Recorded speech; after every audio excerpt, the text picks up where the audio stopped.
Well, Mr. Oluwale Osaze Uzi is still with us. He's Director of Voter Education and Publicity in INEC. Well, we need to quickly clarify from you. Have there been any administrative changes to the leadership of INEC in River State? Yes, we announced yesterday, after the commission's meeting yesterday, the press was briefed, and all directing staff of the commission in River State have been posted out of River State. The administrative secretary, the heads of departments, and all deputy directors and assistant directors have been redeployed to other states and to headquarters. Is there any reason for that? Well, it was because of certain administrative issues that arose out of the panel's findings. I think there were some communication issues, for example, and also to instill confidence and build perception issues. We felt that it was necessary, the commission felt it was necessary to make those wholesale changes in the state office. Well, it's sad. And all electoral officers in the 23 local governments, all electoral officers have also been redeployed. That includes the resident electoral commissioner? No, he's not. He's a commissioner. But for now, he's not. You cannot remove everybody at the same time. He's still serving as the resident electoral commissioner of the state. Interestingly, after the last elections you had there, was it the runoff elections, you had one of the local governments, the Iche local government area. The governor did commend INEC and said for the very first time, I don't know if you heard that commendation, for the very first time, you know, INEC did what was right. How did the commission receive that? Well, we just like any other criticism, or for commendation and criticisms, we take an equal measure. Because in the same way that the governor commended INEC publicly, the APC condemned us. So it's part of the trade. You take it with you.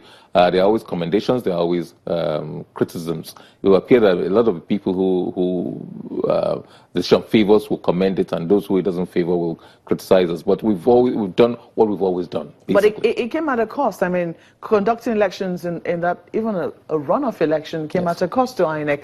We understand that over 25 of your members of staff you had to take to the hospital as a result of the violence that occurred during the elections as well. Through the reports that you've seen, have there been any recommendations to see how violence can be mitigated, especially in highly volatile areas?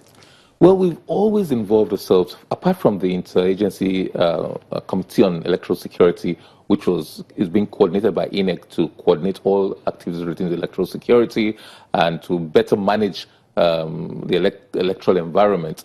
We've been engaging CSOs, we've been engaging traditional rulers. Even in River State, we engaged professional mediators and conciliators to see what we could do to douse tension. Before every major electoral activity, especially we identify flash areas. We use what we call the electoral risk management tool to identify flash areas and try to take proactive measures to limit and curtail and contain all such volatile. Is it working?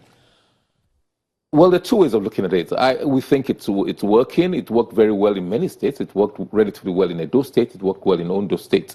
Ondo, for example, you had places like Ilaje that had a reputation for violence, but I think that wasn't so evident this time around. Several places in Edo State, ditto for several places in Edo State. But there's still violence in some areas. One wonders how it would have been like if these tools, if this mechanism had not been put into place. Maybe things would have been much worse. And people lose sight. You have to situate this properly. Don't forget there was violence during the 2015 general elections, which was partly responsible for the rerun elections in March. There was violence in the March elections. There was violence in the December elections. And this is the third, fourth time we're attempting to go back. Fortunately, we did not lose any lives in HA this time around. But don't forget that we lost a member of the youth service who lost his life in one of the previous attempts at rerun elections. People don't seem to dwell much on that. I thought maybe like the National Assembly and all those who have been criticizing INEC for not returning early enough to River State, when we said, look, there's still the specter of violence hanging over the state. They said, no, it's safe, it's ready. But the going there, we've seen that this hasn't really been the case. So we're very, very worried about it. You're aware, for example, that we have an MOU with the NYSC scheme, and they have been hesitant. In fact, specifically in this last election we did, they said, look, they cannot risk having their core members going into a chain. And it's very unfortunate. Well, you're a member of this Constitution and Electoral Reform Committee. Is it one of the areas you're asking this committee to address? Is there any recommendation you can put across, or you think that this can be handled through the law? Well, issues of violence cannot be handled exclusively through law. It cannot be. The stakes are high. We have to address violence like corruption. We have to address the root causes. Unfortunately and regrettably, we also live in a more violent society today. So it doesn't take much. The elections seem to exacerbate violence. It doesn't take much to spark things to happen. And when you mention elections, when you mention politics, for whatever reasons, it's higher stakes now coming. Already we live in a violent society, so that exacerbates it. But the committee is taking views from the public. So we don't pretend, as the chairman said, we don't pretend to know it all. It's a committee of experts and technocrats and stakeholders, but also we felt that we still had to go back to the people to hear their own, get their own wisdom and input into the process. But we're looking at several. Law is not the only aspect we're looking at. Enforcement of law is another issue as well.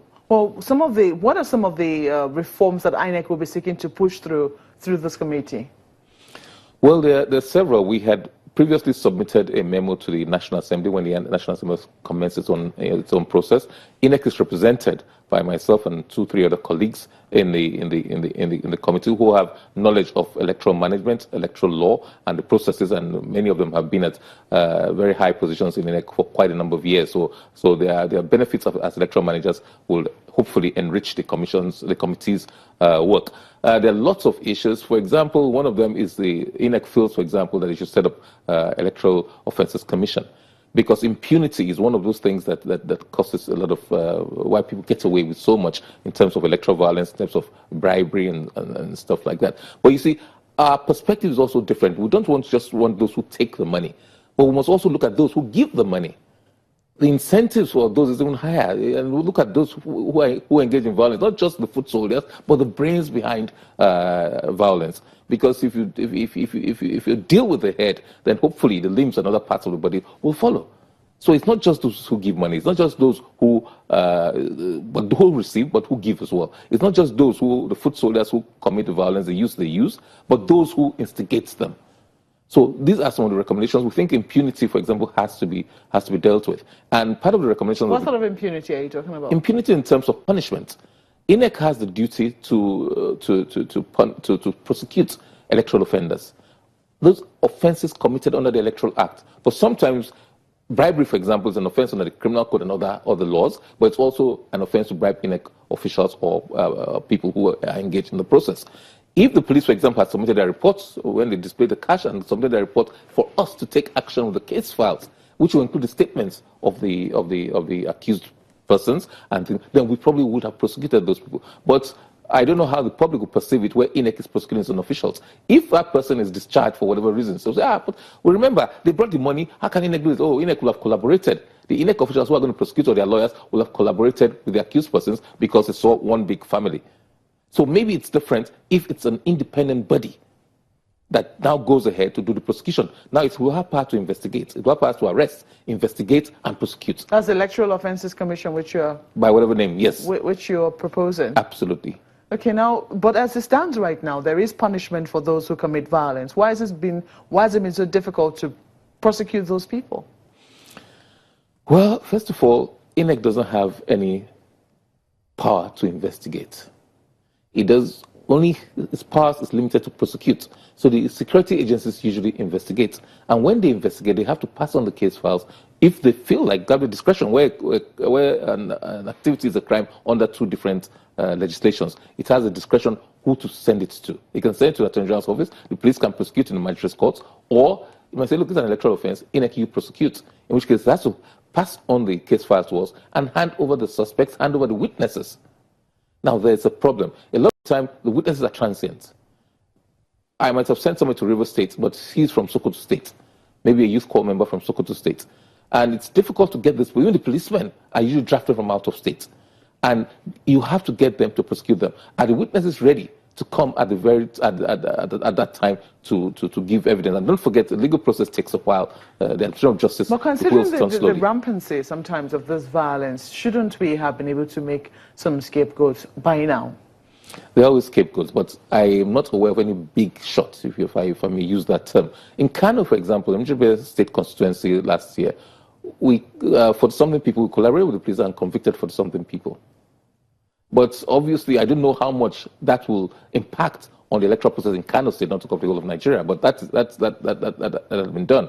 As we speak, some are being prosecuted. We had a case in Imo State where INEC now was prosecuting certain people during the Anambra election. Some people came from Osun State. They had forged observer tags, and they were apprehended in Imo State. First of all, for taking a circuitous journey was suspicious.